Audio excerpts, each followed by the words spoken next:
السلام عليكم. في زماننا الحالي بنعيش في مجتمع بيشهد درجة عالية جدا من الانفتاح والتفتح على كل الأصعدة. السوشيال ميديا والتكنولوجيا خلتنا نكون متطلعين على حاجات كتير، وبعضها بقى يؤثر على تفكيرنا وعلى قيمنا وأسلوب حياتنا. السؤال هو، هل التفتح ده كله إيجابي فعلا، ولا بقى ليه جوانب سلبية بتأثر علينا كمجتمع؟ في البداية خلونا نوضح المقصود بالتفتح الزايد.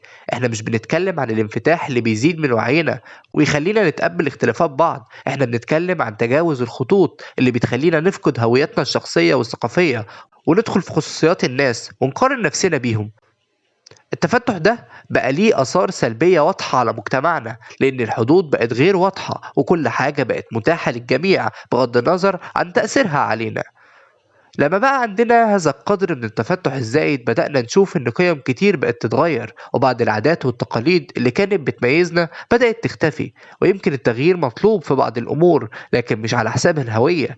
ممكن نلاحظ ازاي الشباب بقى عندهم نوع من الضياع الثقافي، لأن بقى عندهم تناقض بين قيم مجتمعهم والمجتمعات التانية اللي بقت متاحة على السوشيال ميديا، وده بيخلق صراع بين الأصالة والتجديد وبين الانتماء والتقليد.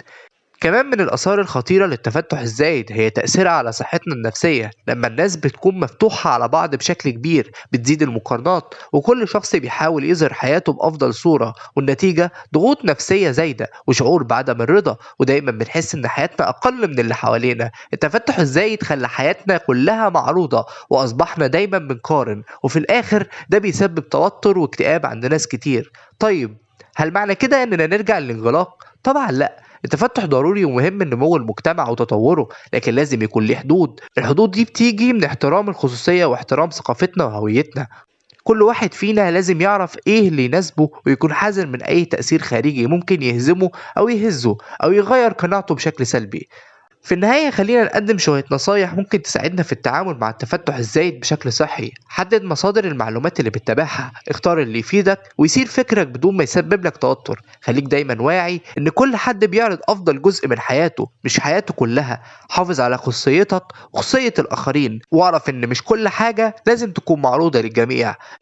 ارجع لقيمك وهويتك الأصلية لما تشعر بالضياع، دي حاجات بتساعدك تكون متوازن. اتعلم تقول لأ لما تحس ان التفتح بيأثر عليك بشكل سلبي. في نهاية الموضوع، التفتح والتطور مطلوبين، لكن لو بدون حدود بيوصلونا لمكان مش بالضرورة يكون مناسب لينا كمجتمع. خلينا دايما نحافظ على التوازن بين الانفتاح والتأقلم على العالم الجديد، وفي نفس الوقت نكون متمسكين بقيمنا وهويتنا. في الآخر السعادة مش بتيجي من متابعة حياة الآخرين، لكن من الرضا عن حياتك واختياراتك الشخصية. شكرا للمتابعة، يا ريت تعمل لايك للفيديو، سبسكرايب للقناة وتفعل الجرس وتشوف موضوعاتنا في الفيديوهات القديمة. شكرا للمتابعة.